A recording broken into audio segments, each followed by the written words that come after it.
This thing is 1. It's white. It represents 1. And that is negative 1. It's black. It's the opposite of white, so that's a negative 1. And this, not a very good x, but that's supposed to be an x. And there is minus x. And so with these pieces, I think it's a little easier to understand what the heck's going on when you write down an equation. So the equation that we have, that we're going to try to solve, is 3x minus 4 equals 8 minus x. And here we have our pupil. So without further ado, and there we have our cook. Okay, get to work. So here's on one side of the equation, he's going to put 3x. Oops, I'll put the camera on there, huh? Minus 4. Equals. On the other side,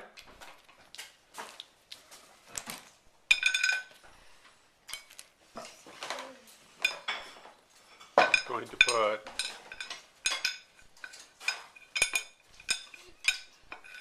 8 minus x. Okay, so we have 3x minus 4 is the same as 8 minus x.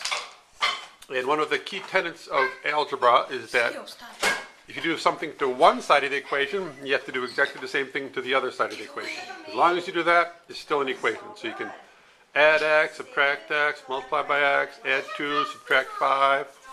Whatever you need to do, as long as you do it to both sides, the equation will still be valid. So basically all the pupil has to do is get all the x's on one side and all the 1's on the other side, and he'll be done. So our student is now going to solve the equation.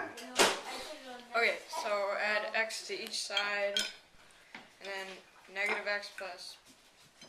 Okay, I screwed up. This x minus x equals 0. Okay, so now we have 4x minus 4 equals 8. So we have all the x's on one side, but we don't have all the 1's on the other side. So he still needs to do some more manipulating. 1 to each side. 1 minus 1. Yeah, 0. Then I'll do that again. No, it isn't. And again. Don't plug it in. Time to cook. Okay.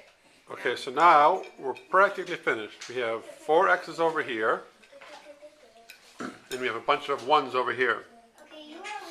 So since there's 4 x's, you have to divide these 1's into 4. 4 piles. 4 equal piles.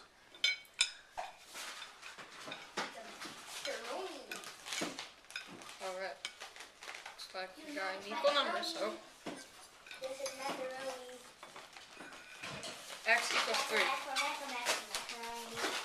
Simple as that. So now let's try a little bit harder one. So now we have 3 minus, I can't read that. 7 minus 3x equals x minus 2. Okay, so our pupil is going to again set up the equation. Let's try a different pupil here. Hello. For our next pupil, What about me? My name's Dana. Me and Zoe are cooks. What about me and the bird? Ow! we'll do you next, Theo. Oh, no. Okay, here's your equation, pupil. 7 minus 3x goes on one side.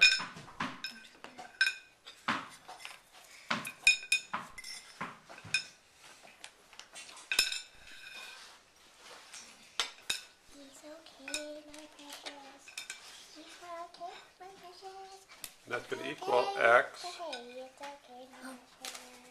Continue. Minus 2. Okay, equation is correctly set up. I'm going to add x to each side. Since 1x minus 1x equals 0, I can just take that off. I'm going to again add 1 to each side, and again I can take that off. Again I'm going to add 1 to each side, and again I can take it off. Now I'm going to add 1 to each side, and since 1 and minus 1 equals 0, that off. And 1, and again I'm going to do that. And 1 minus 1 equal 0. Now there are 4 x's and 9 ones. Since there are 4x here, I'm going to make 4 equal piles over here.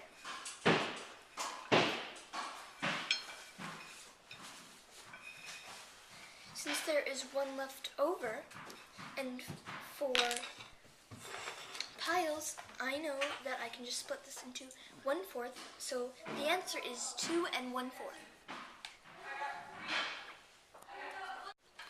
Okay, so our next equation, a little bit more difficult. We have minus 4x minus 2 equals 1. 1 plus x.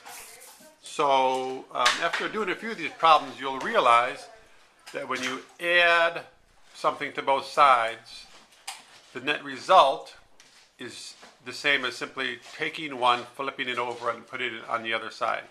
So for example, if we wanted to subtract 1 from each side, we could subtract 1 from this side by just taking it away. And we could subtract 1 from that side by adding a negative 1, which would be the same as just taking 1 and flipping it over. So that, of course, would be the same thing as just putting a black on each side, taking the white and black off one side, and then the one black would be remaining on the other side. Can you put it back to how it started? Yes. Okay, so once you realize that, these equations can be solved a lot more quickly. Let's see.